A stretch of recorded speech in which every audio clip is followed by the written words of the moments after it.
पूरे गांव में मशहूर थी।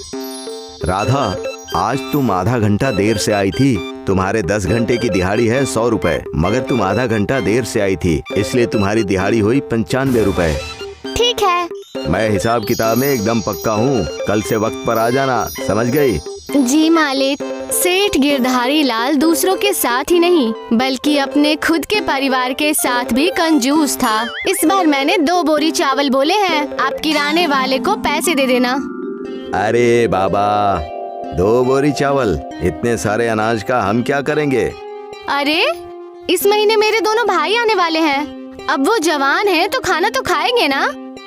हो गया फना। अरे मैं हूँ कि मर मर कर पैसे जमा कर रहा हूँ और तुम उसे लुटा रही हो। क्या जरूरत है तुम्हारे दोनों भाइयों के यहाँ आने की?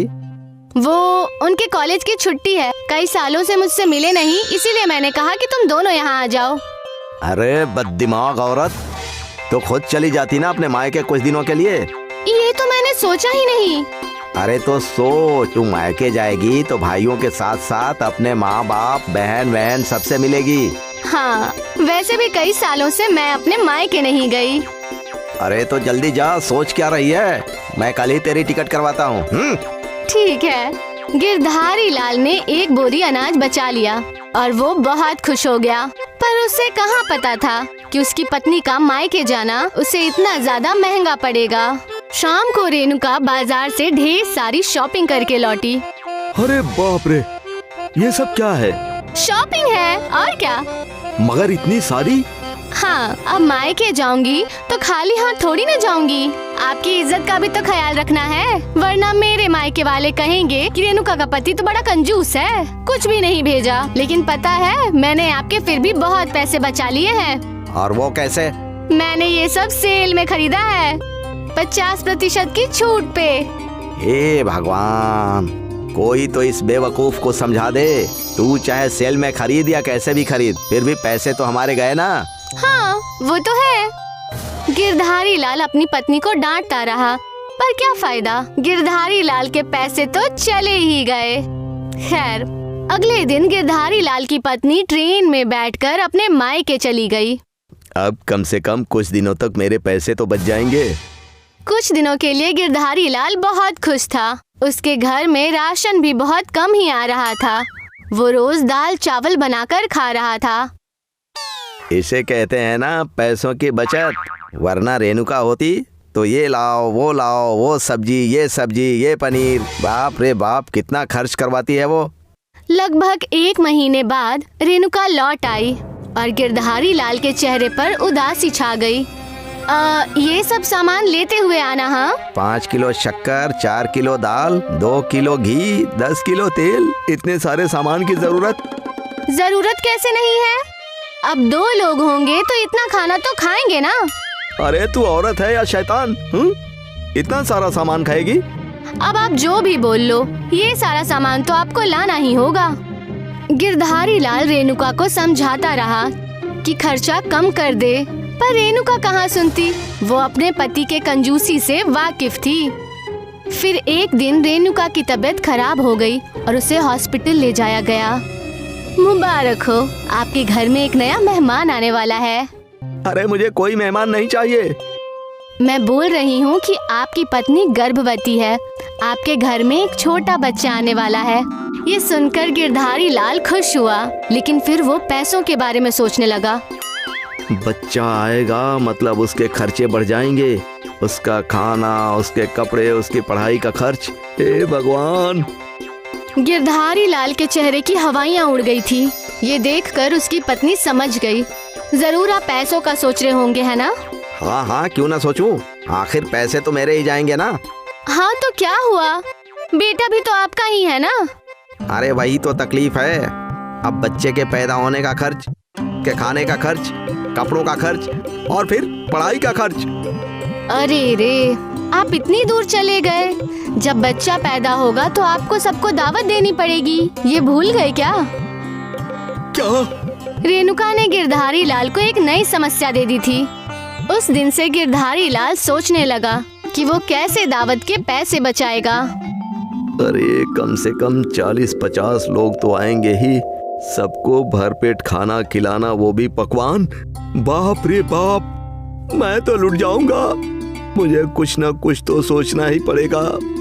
यहाँ रेणुका के डिलीवरी का समय नजदीक आ रहा था और गिरधारी लाल परेशान होता जा रहा था। क्या करूं, क्या करूं? आखिर एक दिन गिरधारी लाल को ये योजना मिल ही गई और उस दिन उसके चेहरे पर मुस्कान आई। रेणुका ने एक बेटे को जन्म दिया। गिरधारी लाल बहुत खुश था। अरे मेरा बेटा, तुम जितने चाहो उतने मेहमानों को बुलाओ दावत पर। क्या हुआ, आज सूरज मगरिब से निकला है क्या? अरे वो तो मालूम नहीं, मगर आज मुझे बेटा हुआ है। हाँ।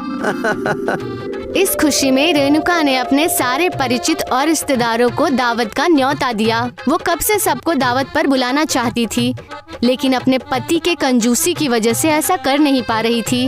दावत वाली रात को गिरधारी लाल के घर में मेहमानों की भीड़ लग गई थी। गिरधारी लाल ने अपने नौकर को आवाज लगाई, अरे शंभू, सभी मेहमानों के सामने पकवान रख दे। शंभू ने हर आदमी के सामने एक प्लेट रखी जिसमें सिर्फ 2 लड्डू थे। बस 2 लड्डू देखकर लोग हैरान रह गए। अरे ये क्या, बस 2 लड्डू? अरे आप कंजूस से और क्या उम्मीद कर सकते हैं? अरे यहाँ बुलाकर कम से कम हमारी बेइज्जती तो नहीं करते? लोग उठकर जाने ही वाले थे कि अरे अरे रुकिए रुकिए रुकिए, ये आपकी बेइज्जती करने के लिए नहीं, बल्कि ये एक खेल है। आपके सामने 2 लड्डू हैं, जब आप उसे खा लेंगे तो 2 और लड्डू रख दिए जाएंगे, फिर 2 और ऐसे करते करते आप बेहिसाब लड्डू खा लेंगे और हर लड्डू खाने के लिए आपको 10 रुपए भी मिलेंगे। क्या कहा आपने, 10 रुपए? अरे वाह वाह वाह वाह वाह, ये लड्डू आपको बिना हाथ मोड़े और बिना मुंह को प्लेट में लगाए खाना होगा। अरे भला ऐसे भी कोई खा सकता है क्या? जरूर ये कंजूस हमें कुछ खिलाना ही नहीं चाहता। हाँ बिल्कुल, लगता है ये इसकी कोई साजिश है। खाना खाने बैठे सारे लोग गिरधारी लाल की कंजूसी समझ चुके थे। इसी भीड़ में एक समझदार युवा था, गणेश। गणेश को एक तरकीब सूझी। वो सरपंच के पास गया और उन्हें अपने मंसूबे बताए। वाह, ये तो बहुत ही अच्छा आइडिया है। गणेश ने सभी गांव वालों को एक एक करके अपने मंसूबे बता दिए और सारे खुश हो गए। पर गिरधारी लाल को समझ नहीं आ रहा था कि आखिर ये हो क्या रहा है। ये लोग कितनी भी कानाफूसी कर लें, मगर कोई तरीका ही नहीं है जिससे ये लोग मेरे लड्डू खा सकें। लेकिन गिरधारी लाल की ये गलतफहमी टूट गई जब उसने देखा कि सभी लोग अपने बगल में बैठे लोगों को लड्डू खिला रहे थे। अरे ये क्या? लोग लड्डू खाए जा रहे थे और गिरधारी लाल का सेवक लड्डू पे लड्डू परोसे जा रहा था। मैंने 10 लड्डू खा लिए, लाओ मेरे 100 रुपए। हाँ जनाब, मैंने तो 16 लड्डू खाए गिरधारी भाई, ये आपका अच्छा था। लड्डू भी खा लिए और पैसे भी दोगे। ये खेल अब रोज खेला करो भाई। पैसे ले और निकल यहाँ से, चल। एक एक करके सबको गिरधारी लाल को पैसे देने पड़ गए और अपनी जेब खाली देखकर, अरे ये दावत तो मुझे बहुत महंगी पड़ी। काश मैं लोगों को सच्चे दिल से दावत देता, कम से कम मेरे इतने पैसे तो नहीं बर्बाद होते। इसीलिए मैं आपको हमेशा कहती हूँ कि इतनी भी कंजूसी मत किया कीजिए, पर आप मेरी सुने तब ना। अब गिरधारी लाल अपना सर पकड़कर बैठा था। वो करता भी तो क्या, उसके इतने सारे पैसे जो लुट चुके थे।